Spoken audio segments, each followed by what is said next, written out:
This video is going to be a quick review on active transport, and then I'm going to do just a brief recap comparison of passive transport and active transport using a more familiar example to hopefully make this potentially abstract concept more relatable and understandable.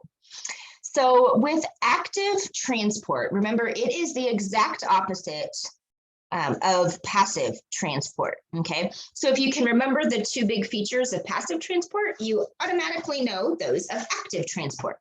So with active transport, ATP or energy is required, okay? So if you look at this picture, here is ATP, okay?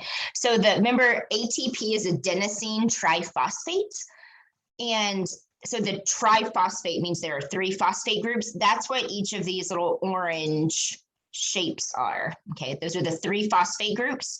So you'll notice when energy is used, right, it loses one of those phosphate groups. So that's what you see in this second picture over here, or the middle of this picture. Notice now there's only two little orange shapes. That's because ATP was used to send these green molecules up to the top. Okay, I guess this little third green one down here is also going with it. Okay, so energy is required to move these green molecules across the membrane.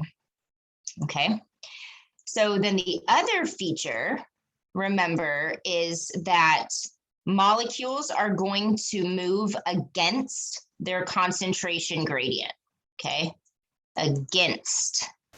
Now, again, I'm going to abbreviate here. So these little square boxes mean concentration, and I'm going to even shorthand gradient. So molecules are going to go against their concentration gradient. That means they're moving from low amounts to high amounts. Okay. So in this picture, notice that the green molecules are moving outside of the cell. That means they're moving up. So the top part is outside of the cell, and this bottom part is inside the cell. And you know that because the cytoplasm, right, is inside of a cell. So look at these little green ones.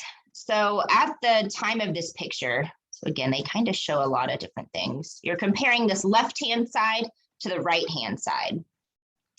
And so notice that they're going to be moving these so that the green ones, right, are going up. So there's going to be, at the end of the day, 1, 2, 3, 4, 5 green at the top, and there's going to be fewer on the bottom.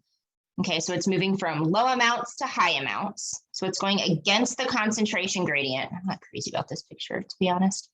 And then these little red ones are doing the same thing, right? It's going from having one outside of the cell, and it's going to go to where there's a lot more on the other side of the cell. So these molecules, again, are going against the concentration gradient. So from more low amounts to high amounts, okay? And doing so, because they're going against the grain, ATP is required, okay? So let me show you, give you a more real life example. So imagine that we're not in a pandemic, right? And we can go see live music. I know that's happening right now. But I haven't been. So in my mind, it's not real yet. So this is a concert stage. Okay, so you're seeing your favorite band. So, right, there's going to be tons of people here at the front, right? And then we're just going to pretend it's kind of like a triangle. So there's going to be fewer and fewer right at the back.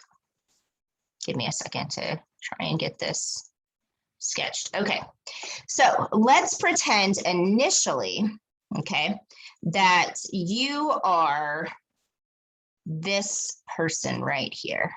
You are front and center, right? You're gonna jam out.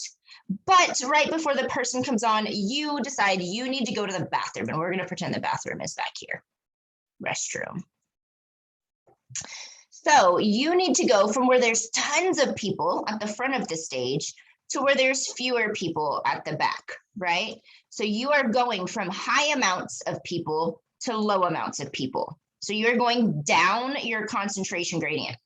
Now, as you leave the front of the stage to go to the back, Are you going to have to fight anybody to get out of your way? No, it's going to be like the parting of the seas, right? Everybody wants your spot. So they're going to let you move so they can get closer to the stage. So you're not going to have to exert any energy as you go to where it's less crowded. Okay. So this is an example of passive transport, right? Because you're going from high amounts to low amounts and you don't have to use any energy. Okay. Now let's pretend that in this next scenario, okay, you are going to be this person, right? Been to a live concert, you've probably met this person before, or at least seen them. They get there late and they decide that they are going to be at the front of the stage. They don't care who anybody is or how long you've been there. They're going, right? So what are they going to do as they go from a not so crowded area with low amounts of people to a really high amount of people, right?